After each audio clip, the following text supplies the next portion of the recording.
পাকিস্তানের ছবি জগতে বেশ কিছু তারকা এখন সম্পদ ও জনপ্রিয়তার শীর্ষস্থান দখল করে আছেন। তাদের মধ্যে হুমায়ুন সাইদ অন্যতম, যিনি শুধু অভিনয় নয়, প্রযোজনার দিক থেকেও ব্যাপক সফল। সিক্স সিগমা প্লাস নামক প্রোডাকশন হাউসের মাধ্যমে তিনি অসংখ্য নাটক ও সিনেমা নির্মাণ করেছেন। বর্তমানে তার সম্পদের পরিমাণ প্রায় $50 মিলিয়ন, যা পাকিস্তানি মুদ্রায় প্রায় 1380 কোটি রুপি। অন্যদিকে চলচ্চিত্র জগতের বর্ষীয়ান অভিনেতা শান শাহিদ দীর্ঘ ক্যারিয়ারে অসংখ্য হিট মুভিতে অভিনয় করে জনপ্রিয়তার শীর্ষে পৌঁছেছেন। তার সম্পদ ছাড়িয়েছে $20 মিলিয়ন।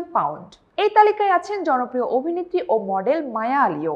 শুধু অভিনয় নয়, ফ্যাশন ব্র্যান্ড মায়াপ্রীতের মাধ্যমে তিনি ব্যবসাতেও সফলতা পেয়েছেন। তার সম্পদের পরিমাণ 15 মিলিয়নেরও বেশি। তালিকায় আরও আছেন মাহিরা খান, যিনি অভিনয়ের পাশাপাশি আন্তর্জাতিক অঙ্গনেও নিজের অবস্থান গড়ে তুলেছেন। তার সম্পদ প্রায় $8 মিলিয়ন।